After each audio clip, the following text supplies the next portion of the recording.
Just one bite, sweetheart. Please? For Daddy?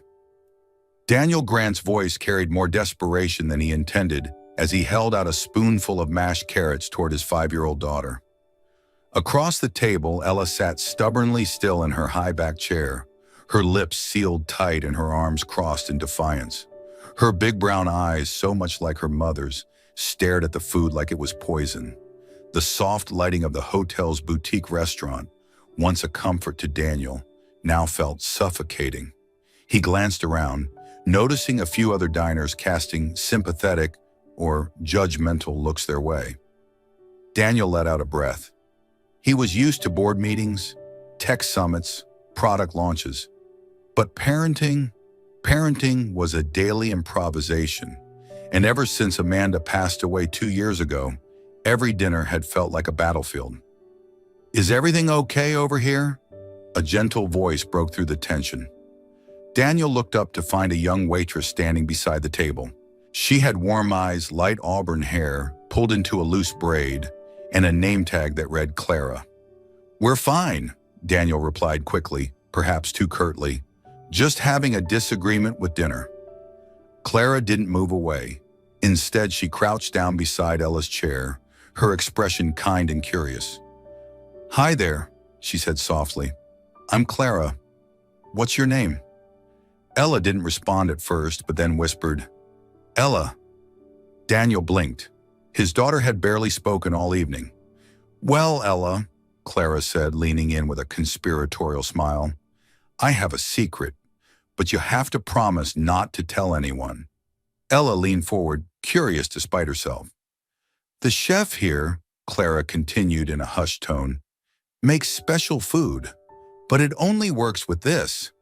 With a small flourish, she produced a glittery pink spoon from her apron pocket. "The magic spoon." Ella's eyes widened. "Watch this." Clara gently took Ella's plate and rearranged the carrots into a tiny smiley face. Then she handed over the spoon like it was a royal scepter. "Try it now. The magic won't work unless you do." To Daniel's astonishment, Ella took the spoon and a bite. Clara smiled but stood quickly, as if not to intrude. "Enjoy your dinner," she said with a wink to Ella before walking away to check on another table.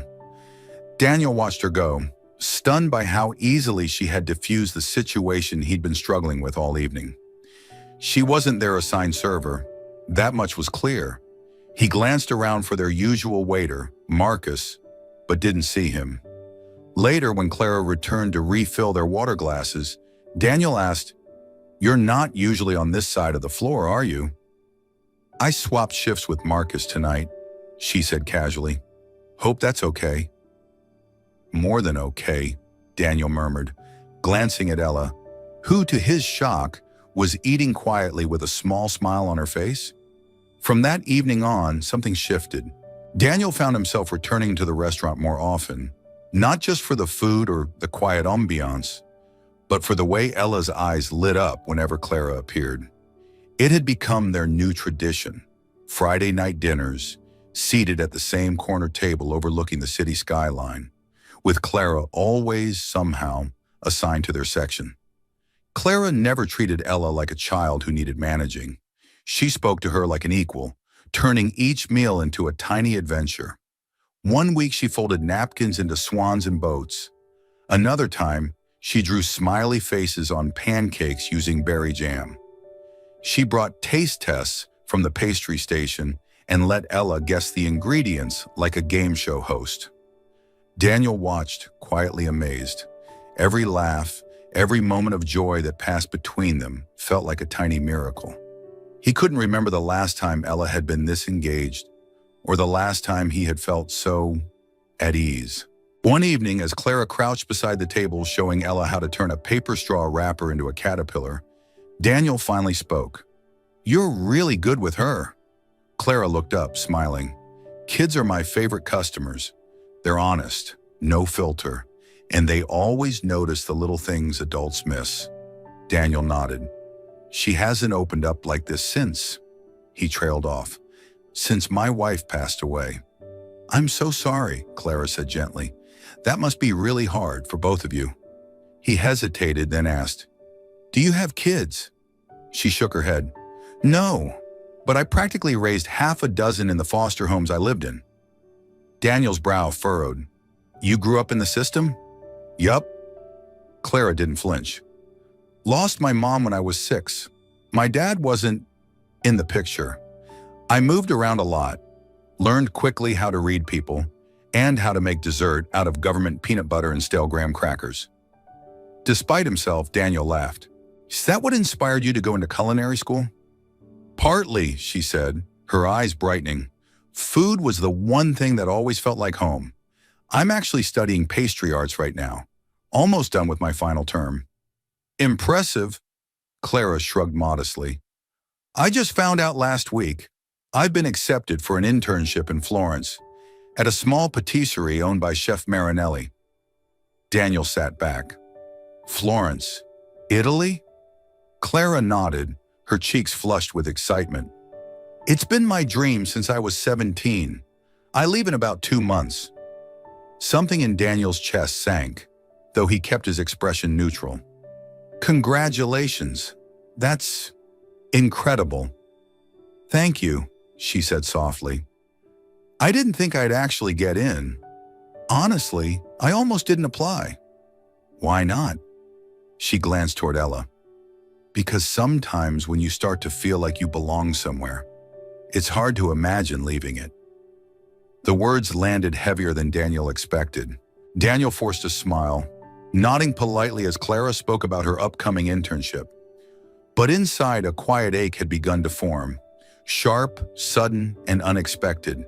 He hadn't realized how much he had started looking forward to these dinners, to her presence, to the way she made Ella laugh. Now the thought of her leaving felt like losing something all over again. Still, he said nothing.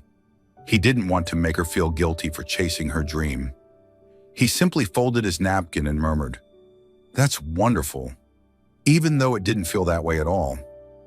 Ella interrupted the moment by lifting a spoonful of chocolate mousse toward Clara. "Try this. It's the best ever." Clara smiled and accepted the bite dramatically.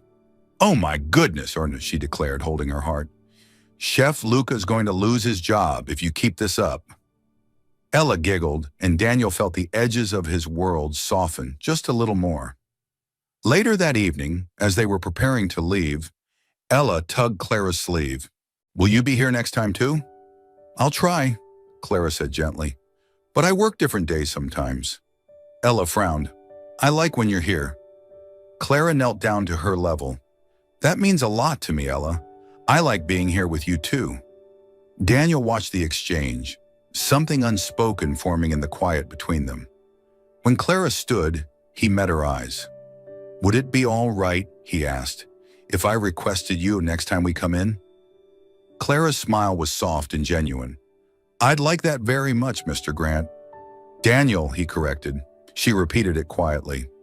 "Daniel," then turned to say goodnight.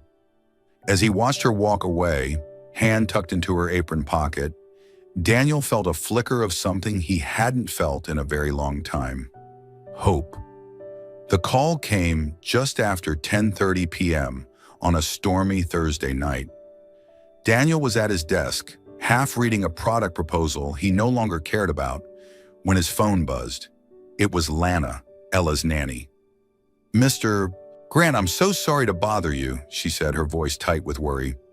"Ella's running a fever. I've tried giving her medicine, but she keeps crying and refusing to eat. She's asking for Clara's magic soup?" Daniel paused, heart dropping. "She said that?" "She keeps saying only Clara can fix her tummy." 30 minutes later, Daniel stood in his kitchen, a carton of store-bought broth in one hand, a spoon in the other, staring helplessly at a saucepan. Nothing he tried soothed Ella's sobbing from the other room. Finally, he opened his phone, scrolled through the staff contact list from the hotel restaurant, and tapped Clara Reynolds. The phone rang twice before her sleepy voice answered. "Hello? Clara, it's Daniel Grant. I'm so sorry to call this late." There was a pause, then concern flooded her voice. "Is Ella okay?" She's got a fever. She won't eat. She keeps asking for your soup. I know it's absurd, but I didn't know what else to do. I'll be there in 20, she said without hesitation. True to her word, Clara arrived in under half an hour, hair slightly damp from the rain, wearing jeans, sneakers, and a cozy sweater. A steaming container of homemade chicken and rice soup was tucked under her arm. You didn't have to come, Daniel said, a mixture of gratitude and guilt in his voice. Of course I did, Clara replied, already making her way toward the kitchen. Where is she? Daniel pointed upstairs. Second door on the left. Clara walked into Ella's room as if she'd done it 100 times. The little girl's face lit up when she saw her. Clara, she whispered hoarsely. I heard someone needed magic soup, Clara said, perching gently on the edge of the bed. Ella sat up with surprising strength, opening her mouth eagerly as Clara fed her small spoonfuls. Within minutes, the sobs were gone. The fever still lingered, but peace had returned. After settling Ella back to sleep, Clara padded quietly downstairs to find Daniel sitting on the living room couch with 2 mugs of tea waiting. She's resting, Clara said, accepting the tea. Should be better by morning. Daniel exhaled. Thank you. I don't know what I would have done without you. Parents aren't supposed to know everything, Clara said, sipping gently. They're just supposed to keep showing up. Daniel looked at her, really looked at her. No apron, no name tag, just Clara. Thoughtful, grounded, kind. My wife used to handle the fevers, he admitted. I always feel like I'm failing when things like this happen. Clara met his eyes. You didn't fail. You called someone. That matters more than you think. A quiet settled between them, not awkward, but comforting. Daniel studied the rim of his mug before speaking again. Do you ever wonder what it would have been like to grow up with someone always showing up for you? Clara gave a small, wistful smile. Every day, but I think that's why I love baking so much. It's predictable, measured, sweet when the world isn't. Daniel chuckled softly. And Ella thinks you're pure magic. Clara glanced toward the stairs. She's a special kid, stronger than she knows. Daniel looked down at his hands. I don't know what we did to deserve you in our lives. Clara's smile faltered for just a second, emotion flickering in her eyes. Maybe it's not about deserving. Maybe we just find each other when we're supposed to. Their eyes met, and for a long moment, neither looked away. Daniel felt something shift inside him, not the jolt of attraction, though that was there, undeniably, but something deeper, a recognition, a quiet click in his soul that said, she belongs here. It scared him. And yet, as he watched Clara wrap her hands around her mug and glance toward the stairs where Ella slept, he knew the truth. She wasn't a stranger anymore. She had slipped into the rhythms of their lives like she'd always been part of it, through small acts, quiet kindnesses, and an almost instinctive understanding of what each of them needed. Not flashy, not forced, just real. And Daniel, who had built a life around control and logic, found himself wanting something he couldn't quantify. He wanted her to stay. Melissa had always been loyal. She'd worked with Daniel long before his company went public, long before Ella was born. She had seen him through marriage, loss, and now, this quiet entanglement with a young waitress who seemed to be everywhere all of a sudden. To Melissa, Clara was a variable, an emotional wild card in Daniel's carefully calculated life, and Daniel, for all his intellect, was too blind to see it. She's kind to Ella, Daniel said one morning as Melissa raised the topic gently.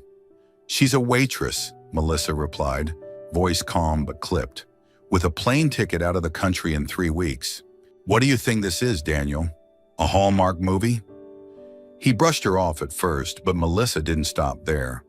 When Clara texted Daniel late one evening with a photo of a cake Ella had helped her decorate, Melissa, having access to his phone for scheduling, deleted it before he could read it. When Clara left a voicemail one night, her voice soft, asking if he was all right because he'd seemed distant at dinner. Melissa erased it too. And when the letter came in from the Florence Culinary Institute, confirming Clara's upgraded internship package with access to exclusive masterclasses, Melissa simply left the fine print unspoken. The additional $40,000 had been donated by Daniel Grant himself. He had written the check with good intentions. Quiet support, no fanfare, but he hadn't told Clara. So when she overheard a conversation at Ella's birthday party between Melissa and another guest, quite the generous donation Mr. Grant made to that pastry school. Ensures she'll stay in Florence, doesn't it? The blood drained from Clara's face. She stood frozen behind the kitchen doorway, hands still sticky with frosting, her heart pounding like a war drum in her chest. He funded my future without even telling me? She tried to make it through the party for Ella's sake. She smiled. She passed out cupcakes. She led the pin the crown on the princess game. But inside, something had shattered. Later, while guests trickled out and the living room quieted, Clara found Daniel in his study, tying balloons into a trash bag. "You donated to the Institute," she said without preamble. Daniel looked up, startled. "How did you—" "Does it matter?" Her voice trembled. "Why didn't you tell me?" "I was going to," he said. "It wasn't meant to be a secret." "You gave money behind my back, Daniel," she said, voice cracking. "Do you know what that did to me? I've clawed my way here. Every test, every hour in kitchens, no one remembers. I needed to believe I could get there on my own. I wasn't trying to undermine you."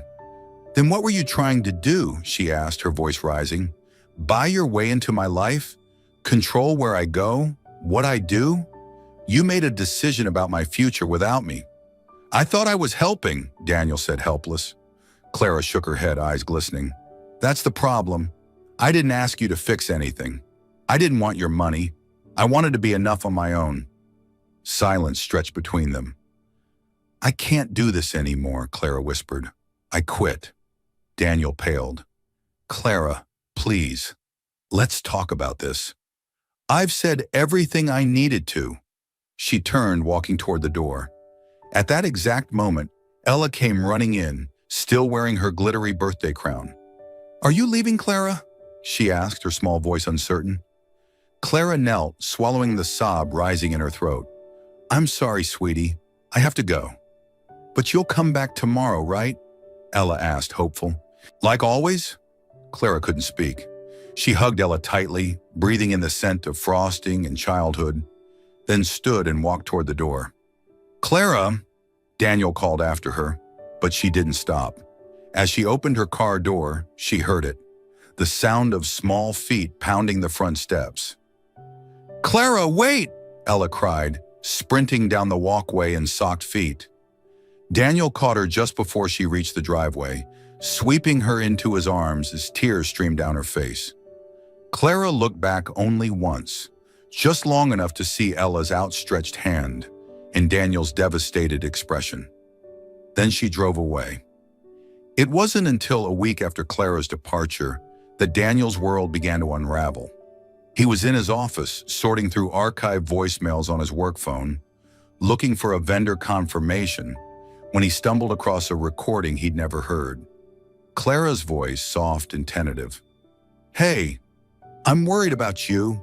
You've been distant, and Ella keeps asking for you. Call me back?" The message had been marked as read. Confused, he checked his text history, several gaps in the timeline. Photos from Clara were missing, and when he questioned the restaurant manager about the donation, the truth slipped out easily. The school said the upgraded program was thanks to a private sponsor. "We figured you told her." But he hadn't. Putting it together felt like a punch to the gut. When he confronted Melissa later that day, her silence was confirmation enough. Her justification, protecting him, shielding Ella, rang hollow in his ears. Daniel sat alone that night in Ella's empty playroom, surrounded by tea sets and broken promises, wondering how much joy he had thrown away because of fear he didn't know how to name, and how much he was willing to risk to make it right. It was a Tuesday evening when the truth came crashing in. Daniel had been sitting in his home office, staring blankly at his monitor, when Melissa's voice rang out from his phone. "I need to tell you something," she said without preamble. "I've been interfering." Daniel sat up. "Interfering?" "With Clara," Melissa confessed. "I deleted a few of her messages. I might have suggested to others that her scholarship was entirely your doing." Silence. "You did what?" His voice was low, dangerous. "I thought I was protecting you," she said quickly. "She was leaving anyway, and you were getting too close. You have to think about Ella." "Stop!" Daniel's voice trembled with fury. "You had no right?" "None." He ended the call, then sat frozen. For a full minute he didn't breathe. Every moment Clara had pulled away, every silence Ella filled with Clara's name. It all made sense now, and it was his silence that allowed it. Later that night, he found Ella in her room, sitting cross-legged on the floor, drawing with colored pencils. She looked up, her eyes tired. "Finished your picture?" he asked softly. Ella nodded and turned the page toward him. 3 stick figures stood side by side, holding hands. One had messy dark hair labeled Daddy, another with long red hair marked Clara, and a tiny girl in the middle. Me. At the top, in bold, shaky letters, my family. Daniel knelt beside her, his heart in pieces. "Do you miss Clara?" Ella didn't look up. "She left like Mommy did," she said quietly. "Tommy at school said she's not our family because she went away, but I don't think that's true." Daniel swallowed hard, trying to breathe past the lump in his throat. "How would you feel about going on an adventure?" he asked. Ella blinked. "Like a real one?" He smiled, gently brushing her hair back. "The biggest one yet. We're going to Florence." They landed in Italy 2 days later, exhausted but hopeful. With the help of the Florence Culinary Institute's front desk, Daniel discovered that Clara was scheduled to present her final pastry demonstration that very morning, an evaluation that could secure her a permanent position under a prestigious Michelin-starred chef. He didn't hesitate. They rushed through cobbled streets, Daniel carrying Ella in his arms as they reached the small amphitheater-style kitchen inside the school. They slipped into the back row just as Clara stepped onto the stage, apron crisp, her red braid tucked under a chef's cap. She moved with practiced precision, explaining her 5-course dessert concept in perfect Italian-accented English. Then, mid-sentence, she saw them. Her hand faltered slightly on the piping bag. The chocolate swirl she was placing curved off course. Her eyes locked with Daniel's, then Ella's, who waved furiously with both hands. The entire room blurred for Clara, but she blinked, steadied herself, and continued. When her presentation ended, she smiled tightly for the judges, bowed, and stepped off the stage. But her steps carried her not toward her instructors, but to the back of the room. "Ella?" she breathed as the little girl ran into her arms. How are you here?" "We found you," Ella beamed. "Daddy said we had to." Clara looked up, stunned as Daniel approached. "I'm sorry for the interruption," he said. "I didn't want to mess up your big day." "You kind of did," she said with a shaky laugh, brushing a tear from her cheek. "But I don't mind." They sat at a nearby cafe an hour later, the soft clatter of cups and the scent of espresso filling the air.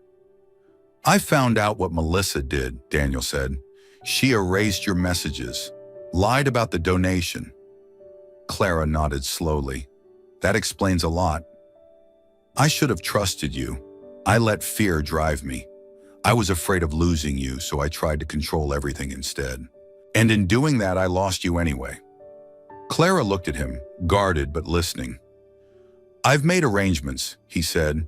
"I've handed off major operations back home. There's an opportunity here, expanding our hotel concept in Florence.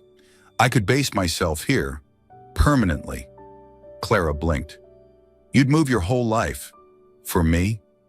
"For us," he corrected, taking her hand gently. if you'll have us." "I don't know," she whispered. "So much has changed. I still want this job, my independence. And I want you to have all of that," he said. "I'm not here to change your plans. I'm just asking if there's room for us in them." Ella tugged on Clara's sleeve. "Can we stay for gelato after this?" Clara laughed, tears glistening. "Only if you promise to try pistachio this time." "I'll think about it," Ella said with mock seriousness. Clara looked back at Daniel, emotion thick in her throat. "I'm still angry," she admitted. "Still hurt." "I know," he replied, "and I'll wait. As long as it takes." She paused, searching his face for the man she once trusted. Finally, she said quietly, "Okay, let's see where this goes." The days that followed moved with a quiet uncertainty. After that afternoon at the cafe, Clara and Daniel didn't rush into answers. There were no declarations, no sudden plans, just small, steady moments of rebuilding. Shared walks through the markets, laughs over burnt toast in Daniel's temporary flat. Ella slipping naturally back into Clara's arms as if she had never left. Trust, once fractured, was returning, not perfectly, but intentionally. Clara returned to her internship with a new sense of clarity, though the ache of everything that had happened still lingered. She didn't expect anything beyond the present. But Daniel kept showing up, not with grand gestures, but with presence, patience, and a willingness to listen. And then a letter arrived, sealed in gold, bearing the crest of Maison Laurent. Her hands trembled as she opened it on the Institute's terrace, unaware that in the next few hours, the dream she had worked so hard for would finally become real. 3 days after her presentation, Clara stood on the terrace of the Culinary Institute, clutching the envelope with trembling fingers. Inside was a letter bearing the gold seal of Chef Gianna Laurent, one of the most respected names in European pastry. Clara unfolded it slowly, her breath catching as her eyes scanned the words. "It is with great pleasure that we offer you the position of junior pastry chef at Maison Laurent, effective immediately following your internship." Her knees nearly gave out. She laughed, half disbelief, half joy, and covered her mouth with one hand. This was the dream. Not just an internship, a real position, a future. And yet, even as the euphoria built, her mind wandered to the quiet table at the back of the demonstration room, where Daniel and Ella had sat just days earlier, where everything had changed. That evening she met them again, this time not at a kitchen or presentation hall, but in a tiny cafe nestled between cobbled alleys, the kind of place where locals lingered over coffee and the world slowed down. Daniel was already waiting, a box on the table, Ella coloring quietly beside him. "I heard the news," Daniel said as she sat. "Congratulations." Clara smiled, unsure. "Thank you. I didn't think I'd actually get it." "You did," he said, "and you earned every bit of it." He reached for the box and slid it across the table. Clara raised an eyebrow. "What's this?" "Not a proposal," he said quickly, almost sheepishly. "I figured after last time, grand gestures might not land well." She chuckled softly and opened it. Inside was a small, simple silver band. No diamond, no sparkle, just a delicate design of 3 tiny intertwined hearts. Daniel cleared his throat. "This isn't about promises I want from you. It's about the one I want to make to you." Clara looked up, eyes already shining. "I'm not here to rewrite your life," he said. "Not here to fix or lead or pull. I want to walk beside you, whether that means Florence, New York, or somewhere in between. I want to build something with you, with Ella, that's not based on timing or convenience, but choice." He exhaled. "This ring is just a symbol, a way of saying, I'm in, on your terms." Clara swallowed, overwhelmed by the gentleness of it all. Before she could speak, a small voice interrupted. "Clara," Ella piped up, setting down her crayon. Can I call you Mommy now?" Time stopped. Clara turned toward the little girl, who looked up with the same cautious hope Daniel once had. There was no pressure in her voice, only yearning. "Oh, sweetheart," Clara whispered, her throat thick. Daniel leaned over, gently placing a hand on Ella's back. "It's a big question, love." Clara blinked away tears. Maybe we don't need to decide that right now. But can I tell you a secret?" Ella nodded solemnly. "I already feel like I'm yours." Ella beamed and threw her arms around Clara's waist, burying her face into her sweater. Clara held her tightly, letting herself feel the full weight of it. This fragile, beautiful thing she never thought she'd have. Belonging. Daniel joined them, wrapping his arms around both. The cafe was quiet, the world just slightly blurred outside the windows. But inside, at that table, a family was quietly forming. Imperfect, unexpected, but deeply real. Later, they walked the streets of Florence together. Ella held Clara's hand with a new kind of grip. Not just affection, but trust. They paused at a small bridge over the river, the golden light of dusk spilling over the rooftops. Clara turned to Daniel. "You know I'm still terrified, right?" "I'd be worried if you weren't," he said with a smile. "And I still want this career. I'm not giving that up." "I wouldn't ask you to," he replied, brushing a hair from her cheek. "But maybe I could find us a little apartment nearby, with a kitchen where we don't trip over each other." Clara laughed. "You'll have to learn to share counter space." "I'm willing to try," he said.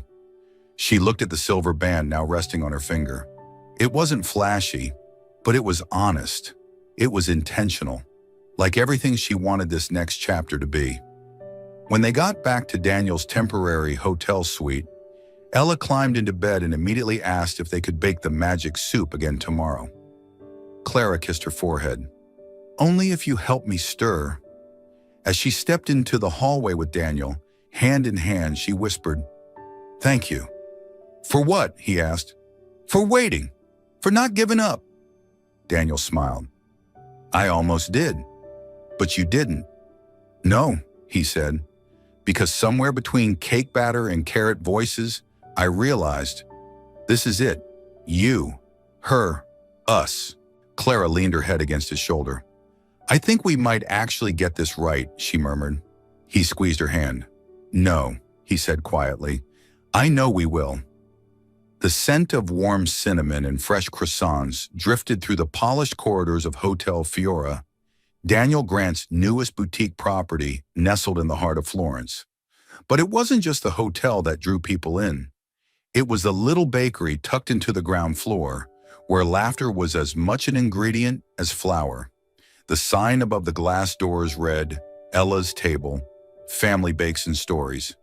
Inside, Clara stood behind the counter, smoothing the icing on a batch of lemon scones.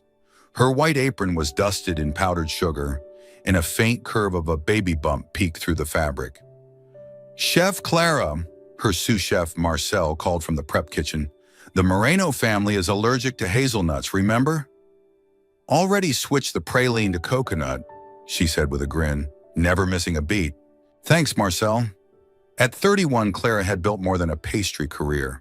She'd built a home, a rhythm, a life she never imagined possible, not just as a chef, but as a partner, a mother, and now, a soon-to-be mother of two. The bell above the door jingled. Daniel entered holding a stack of children's books. His tie was loose, his shirt sleeves rolled. In another life, he might have rushed straight from a boardroom to a board meeting. But this Daniel, he moved slower now, more present. "Someone forgot these in my office," he said, setting them on Clara's desk.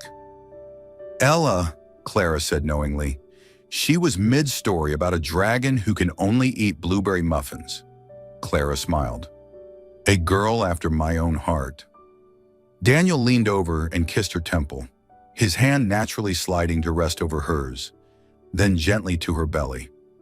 "How's our newest pastry coming along today?" "Finally letting me eat something other than crackers," she chuckled. "So I'd say progress." Ella burst into the kitchen just then, ponytail bouncing, holding a wooden spoon like a sword. Are we still making the magic soup today, or what? Right now, chef in training, Clara said, handing her a small apron. Together, the three of them moved into the open teaching corner Clara had designed, a space where guests and children could learn to bake, to stir, to feel like part of something. They chopped vegetables, told silly stories, and recreated the very dish that had unknowingly bound their lives together in a restaurant dining room long ago. Don't forget the secret ingredient, Ella said seriously. Clara smiled, adding the last pinch of rosemary. Love, always. They gathered around the long wooden table, sunlight spilling through the windows, Florence humming just outside. Midway through their meal, Daniel set his spoon down and looked at Clara. I've been thinking, he said, about the bakery, about the way people respond to it. Not just the food, but the feeling. It's more than a shop, it's a home. Clara tilted her head. Go on. I'm meeting with our New York team next month. I'd like to introduce this concept there. Not copy it, but grow it. Make it personal, local, another Ella's table in a different city. Clara blinked. You'd want to take it international? Only if you do, Daniel said quickly. No pressure. She smiled, setting her hand gently over his. I'd love to explore it, but we wait until after baby number 2. Deal? Deal, he said. From across the table, Ella asked, Will Grandpa come visit New York if we go? Daniel laughed. He already said he'll bring the apple pie recipe if he gets his own guest room. Deal, Ella echoed.